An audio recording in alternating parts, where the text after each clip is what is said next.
Hey everyone, I'm Chloe, and in today's episode of The Phoenix, we will be interviewing the Language Club. Hello, I'm Maria, and I'm one of the co-presidents of Language Club. And I'm just a member, but this is my first year being a part of Language Club. Right, so first question, what is the Language Club?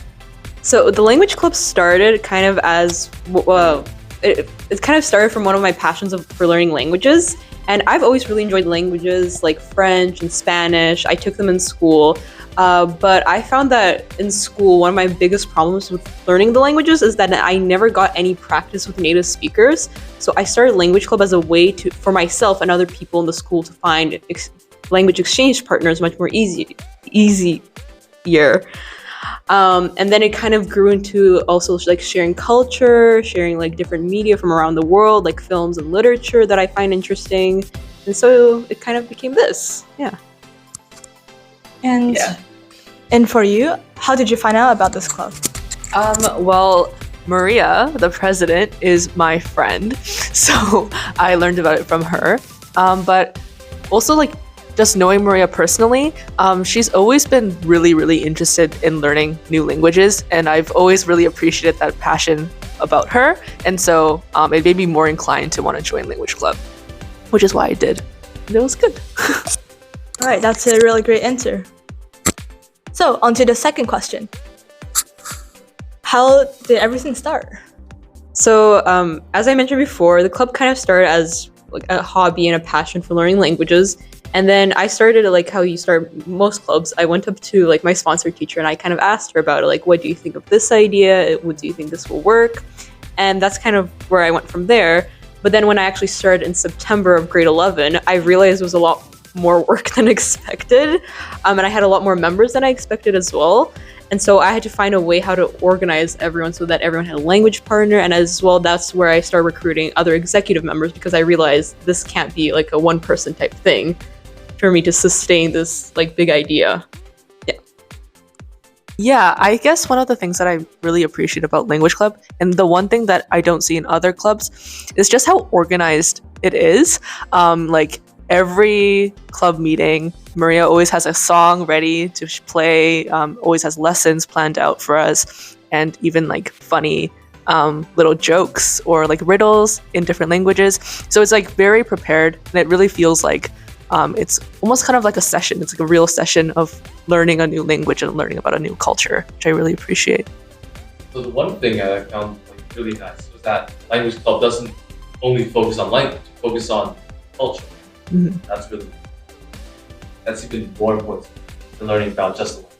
Yeah, definitely. And just Maria and my friend group, like we're like one of our biggest hobbies is like going out to eat and kind of experiencing different cultures. So like that's already a hobby that I have personally. So it was just cool to expand on that in this club. Yeah, really.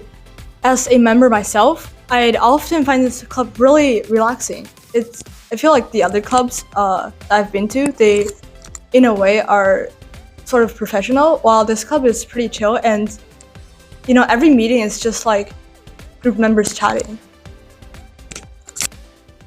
So what's you guys' biggest takeaway, and what were some of the challenges? The biggest takeaway that I've gotten from being in this club is just learning about like realizing how many students there are in the school that are really interested in learning different languages and culture. Like I had no idea that such a large population of our school had so much interest in that. But I thought that was really cool because again, I really enjoy learning about different cultures. So it was cool to meet other people from different grades that also shared that same hobby. And as for the biggest challenge, so I took Japanese in grade 11 and I like forgot most of it by this year, but there were some Japanese exchange students that like joined Language Club, and it was kind of a chance for me to practice my Japanese and kind of almost relearn the language, and that was pretty hard because I forgot most of it. But yeah. Okay, I think I'll start with some of the challenges because as like a co-president, my perspective will be different from yours. But when I started the club, I was very overwhelmed by just the amount of people that joined, and that not everybody knew like the exact same languages. So practicing was a lot more difficult than expected. So that's where I tried to morph the language club into something more of like a teaching club and more of a tutoring club rather than a direct practicing club, since a lot of the people didn't have those skills yet. So I tried to like aim at preparing them to like start conversing before. Wait, sorry. Yeah, I wanted to aim. My aim was to teach people a little bit so they can start conversations, because we couldn't jump to conversations right away. So I kind of changed the club into more of a teaching style as well. And then one of my biggest takeaways of the club was that really you have to learn how to adapt to these types of situations, because sometimes like midway through a meeting, you realize that something's not going to work out and you need to find like a second option to keep this thing going. And so I kind of started introducing more games, more discussions that were less formal, as you mentioned, more chill. And I realized that made people a lot more open to talking about like culture and language and actually appreciating more than stressing about learning the language. And I think that's a very big part that comes with learning languages at school, is that oftentimes the fun is taken away, but an actual like cultural experience, because there's the pressure of like test grades, there's the pressure of the teacher, and it's more standardized. You don't actually get the fun of it. Yeah. So the next question, why is it important to learn about language and cultures, and how does these two elements connect? So again, kind of going back to like how languages are taught usually at school and classrooms, a lot of the cultural aspects of the language are kind of taken away, or you just don't experience them that much. And because of that, I feel like just your knowledge of the language is then limited by a lot more, because a big part of learning languages is that you need to understand like the cultural context behind certain phrases, behind certain words, and you can't really get that unless you try to experience the culture or attempt to do that. And like even when you like skip that entire part, you just kind of start sounding awkward. And language, like its main purpose is to communicate with other people. And to communicate with other people from a certain culture, you should have some sort of like common understanding between that culture. And if you don't, again, your communication is not truly authentic. And I think that's why I want to share more culture with like other people, not just like my own culture, but like try to like expose myself to like other things that I've never known before too. Yeah. I feel like sometimes we forget that the world is so much bigger than we perceive it. And I feel like learning about new cultures just expands your own vision of the world and what it can be and the opportunities that it gives you. And I know what, like this might be a little bit random, but when my sister was growing up, she's 8 years older than me.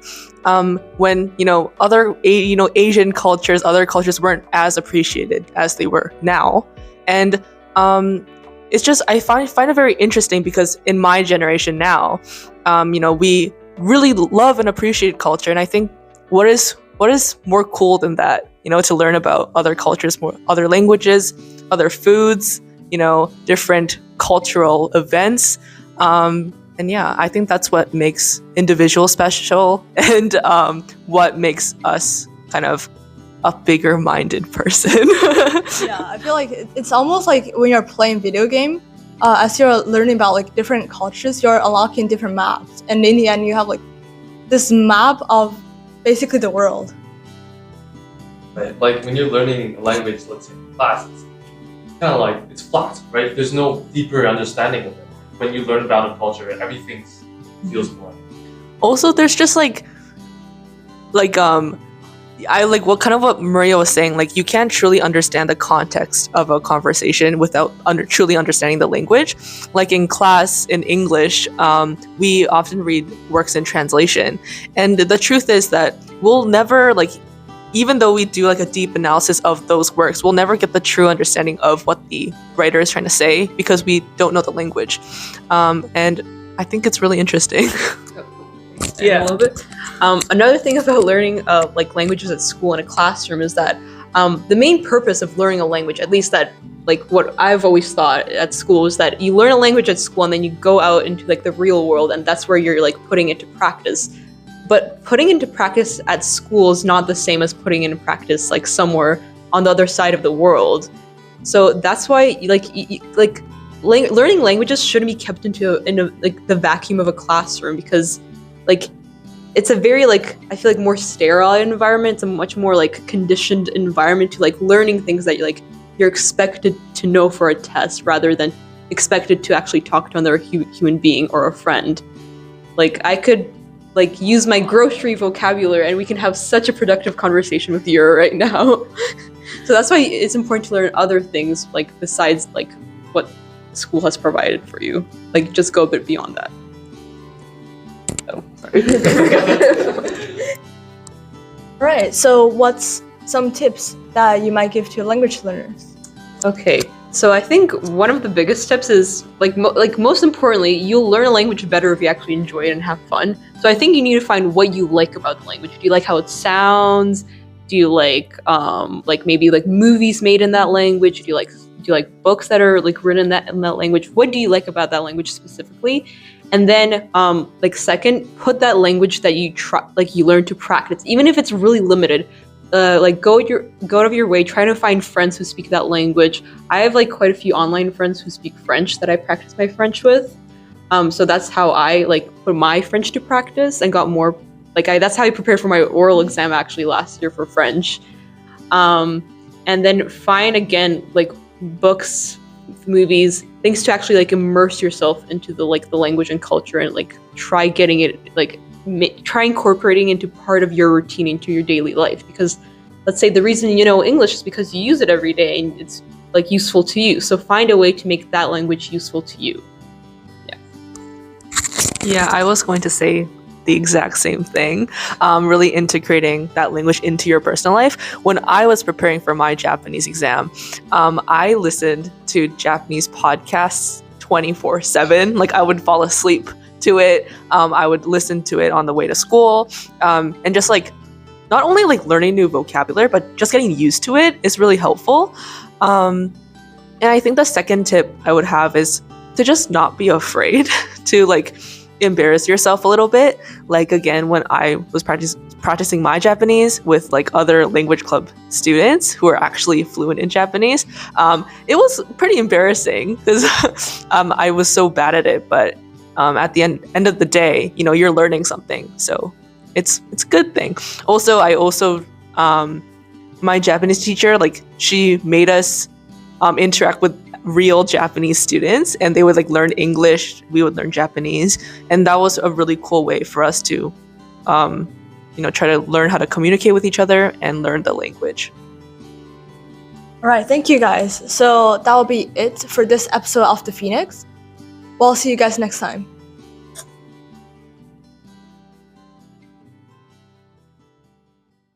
Hey everyone, I'm Chloe, and in this episode of The Phoenix, we will be interviewing the Language Club.